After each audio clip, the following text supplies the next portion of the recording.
Welcome to Traveler's Tales. I am your host, Greg Alonzo. Today I will be your guide through history as we take a look at Who Were the Phoenicians? Just a reminder that we post new videos every Tuesday and Friday. Don't forget to hit the little bell icon to be notified each time we post new videos. Moving right along, mythology tells us one thing, while archaeology tells us another. Phoenicia was an ancient thalassocratic civilization, meaning that they were primarily a maritime state. It is generally believed that they originated in the Levant region of the eastern Mediterranean and were primarily inhabiting modern-day Lebanon.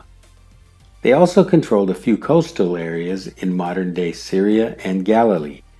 Some historians also believe that the Phoenicians were as far north as Arwad and as far south as Accra and possibly Gaza. Who were the Phoenicians? They were a Semitic-speaking people of somewhat unknown origin. Most likely, they were Canaanites. The term Phoenicia is an ancient Greek exonym that most likely described one of their most famous exports, a dye known as Tyrian purple. The Phoenicians were renowned among their contemporaries as skilled traders and mariners. In fact, they were the dominant commercial power for much of classical antiquity. The Phoenicians developed an expansive maritime trade network that lasted over a millennium. During that time, they traded with Greece, Egypt, Mesopotamia, and throughout the western Mediterranean. Like the Greeks, the Phoenicians established city-states, of which the most notable were Tyre, Sidon, Byblos, and Carthage. Each city-state was politically independent and was governed by some form of kingship. It is also interesting to point out that there is no evidence of the Phoenicians viewing themselves as a single nationality.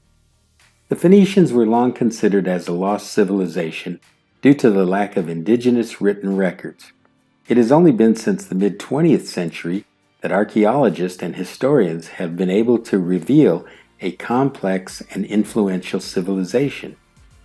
The best-known legacy is the world's oldest verified alphabet. It was also used in developing both the Greek alphabet and Latin script. The Phoenicians have also been credited with innovations in shipbuilding, navigation, industry, agriculture, and government. Their international trade network is believed to have fostered the economic, political, and cultural foundations of classical Western civilization. Since very little of the Phoenicians' writings have survived, much of what is known about their culture and society comes from accounts by contemporary civilizations or inferences from archaeological discoveries. The Phoenicians did in fact have much in common with other Canaanites, including language, religion, social customs, and a monarchical system centered around city-states. However, by the early Iron Age, they emerged as a distinct people. Their culture and daily life were heavily centered on commercial and maritime trade. Their propensity for seafaring brought them into contact with numerous other civilizations. With regard to their military and approach to warfare, as with most aspects of Phoenician civilization, there are very few records. It is believed that compared to their neighbors, Phoenicians had little interest in conquest and were relatively peaceful people. The wealth and prosperity of all their city-states rested on foreign trade, which required good relations and a certain degree of mutual trust. They also lacked the territory and agricultural base to support a population large enough to raise an army of conquest. Instead, each city had an army commander in charge of a defensive garrison. What of women in Phoenician society? What was their role? Phoenician women took part in public events and religious processions. Most of the art that has been unearthed depicts them in banquets casually sitting or reclining with men.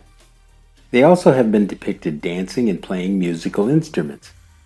However, in most contexts, women were expected to dress and behave more modestly than men. In other artifacts, women have almost always been portrayed draped from head to toe, with arms sometimes covered as well.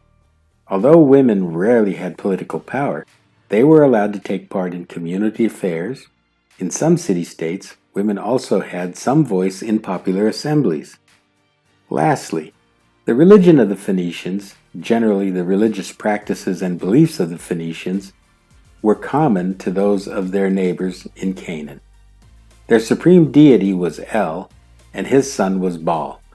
Other gods in their pantheon were Melkart and the fertility goddess Astarte.